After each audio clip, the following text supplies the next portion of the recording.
अब चर्चा के लिए हमारे खास सेगमेंट मार्केट के महारथी में जुड़ गए हैं कैपिटल माइंड्स की दीपक शेनॉय।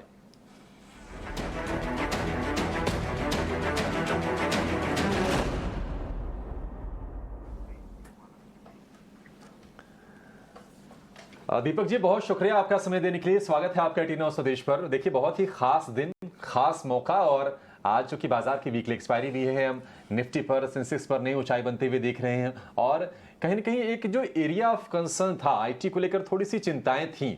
कल हमने देखा था कि आईटी स्टॉक्स के चलते ही बाजार नीचे आकर बंद हुआ था। आज टीसीएस ने उस माहौल को भी सुधारने का काम किया है। आपने नतीजों को कैसे रीड किया? आप टीसीएस के और एचसीएल टेक दोनों के आगे के जो उन्होंने आउटलुक शेयर किए हैं उसको आपने कैसे रीड किया है? और ये बताइए कि नियर टर्म में क्या चिंताएं खत्म होती है आपको दिख रही है कि आईटी सेक्टर की? थैंक्स अभिषेक जी। एक्चुअली ये जो रिजल्ट आया हुआ हमारे पास, टीसीएस हमारे पोर्टफोलियो में है तो हम थोड़े से बायस्ड हैं, लेकिन इसमें ये एक्चुअली रिजल्ट से ये नजर आ रहा है कि स्लो डाउन जो है, उन्होंने जो कहा था, वार्निंग किया था हमें पहले कि थोड़ा सा ग्रोथ स्लो होगा, वो हुआ है। थोड़े से मार्जिन थोड़े से कॉन्ट्रैक्ट हुए हैं एटलीस्ट टीसीएस के लिए। एंड आगे जाके आई थिंक नेक्स्ट 3 क्वार्टर्स थोड़े सा मतलब कॉशियस आउटलुक ही है उनका आगे जाते हुए। लेकिन दो चीजें हैं, एक तो उन्होंने कॉस्ट मैनेज अच्छा किया हुआ है, और आई थिंक एट्रिशन भी अब कम हो गई है, and new hiring is not happening at higher levels. तो वो ये तीनों चीजें देख के ऐसा लग रहा है कि एटलीस्ट 3-4 जो क्वार्टर है आगे के, उसमें शायद उतना एक्साइटमेंट ना हो, एटलीस्ट नेक्स्ट 2 क्वार्टर्स, दिसंबर क्वार्टर तक। जनवरी में अगले साल के जब बजट्स आएंगे, और अगर उस टाइम तक यूएस में जो इंटरेस्ट रेट्स बढ़ानी है, या फिर वेस्ट यूरोप में भी जो चेंजेस आनी है इंटरेस्ट रेट्स में और इन्फ्लेशन में, वो आनी है, वो आ जाएंगी। और उसके बाद आई थिंक जो नेक्स्ट बजट्स आएंगे उनमें वो उनके रिजल्ट्स बेहतर होंगे। तो मुझे ये लग रहा है कि एटलीस्ट आपको 3-4 साल का आउटलुक होना चाहिए। हमारा वैसे लॉन्गर टर्म आउटलुक है, तो हमें कोई प्रॉब्लम नहीं है अगर हम इसको आईटी स्टॉक्स को थोड़े से, हमारा जो छोटा सा आईटी पोर्टफोलियो है उसको हम लॉन्ग टर्म के इस पे देख रहे हैं, ना कि एक 6-7 महीने में कुछ होगा। पिछले कल के जो रिजल्ट्स है उसको आई थिंक उसको कंफर्म करते हैं कि अभी रिकवरी अभी लॉन्ग टर्म में ही आएगी, शॉर्ट टर्म में नहीं आएगी। Very well explain Deepak. Good morning, Mansi this side. In fact लंबी अवधि का नजरिया आईटी पर रखना चाहिए। ग्लोबल कंसर्न्स, ग्लोबल कनेक्ट से जुड़ा हुआ सेक्टर, छोटी या मिड टर्म फेज में कंसर्न्स जो है वो रिफ्लेक्ट हो सकते हैं, लेकिन on a long term basis एक आउटलुक जरूर होना चाहिए जो कि पॉजिटिव रहे। लेकिन दीपक, आईटी के साथ साथ बैंक्स एंड फाइनेंशियल्स पर भी नजर रहती है, और ऑफ कोर्स रिजल्ट सीजन की शुरुआत आईटी से होती है, लेकिन उसके बाद बैंक्स फाइनेंशियल्स पर सबसे ज्यादा फोकस होता है as backbone of the economy. Quarterly updates की अगर बात करें जो ताज़ा बैंक्स फाइनेंशियल्स के लिए आए हैं, क्रेडिट ग्रोथ पॉजिटिव ये हम जानते हैं, डिपॉजिट ग्रोथ पॉजिटिव ये हम जानते हैं, लेकिन इस तिमाही बैंक्स फाइनेंशियल्स के लिए कैसी नजर आ सकती है? लोन ग्रोथ में मजबूती शायद जारी रहेगी, लेकिन मुनाफे और मार्जिन के फ्रंट पर क्या कोई कंसर्न्स हैं? आपको क्या लगता है?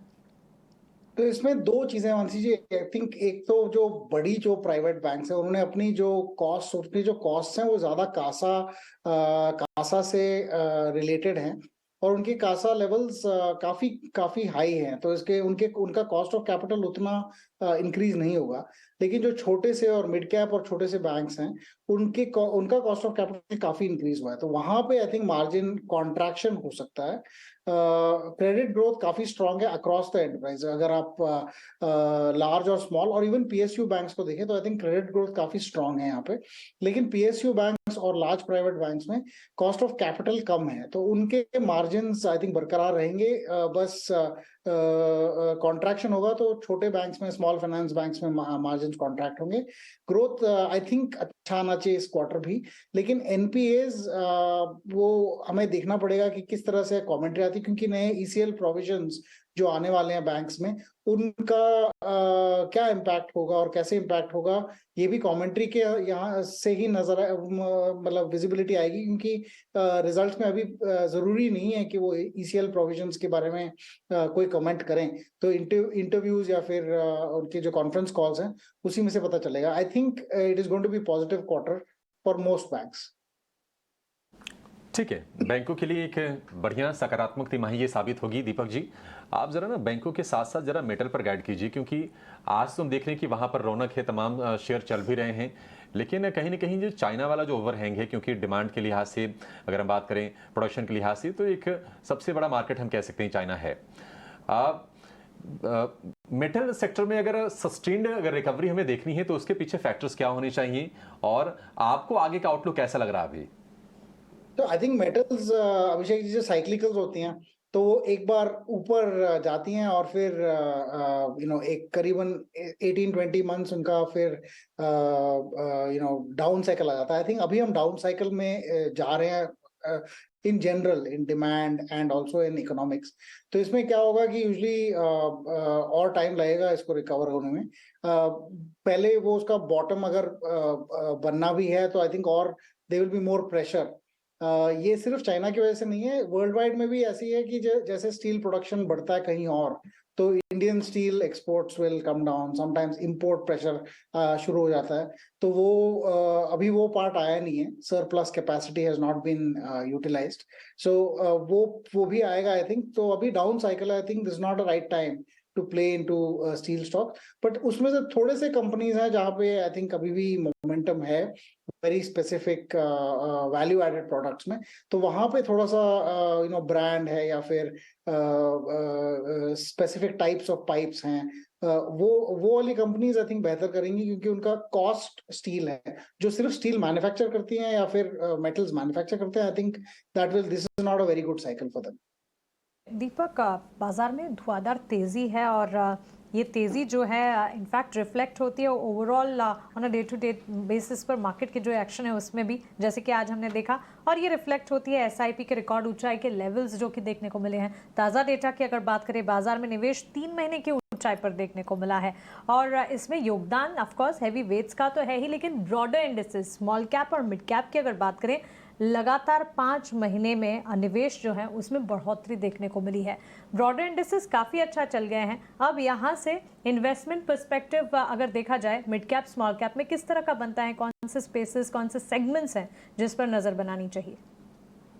आई थिंक यहाँ पे मानसी जी, जो एक्चुअली इन्वेस्टमेंट्स लोग कर रहे हैं वो अगर आप अक्रॉस द मार्केट देखें, लार्ज कैप्स अभी थोड़ा सा they have not gone up so much, उतना मतलब उनका प्राइस इंक्रीज उतना ज्यादा नहीं हुआ जितना स्मॉल कैप और मिड कैप के काफी स्टॉक्स में हुआ है।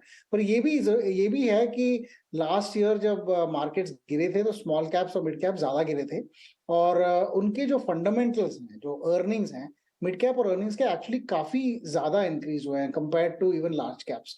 तो इसमें जो आई थिंक हमें जो स्पेसिफिकली लगता है, जो कंपनीज इंडिया की ग्रोथ से बेनिफिट होंगी, ना कि वर्ल्ड के ग्रोथ से, क्योंकि वर्ल्ड के ग्रोथ में अभी आई थिंक थोड़ा सा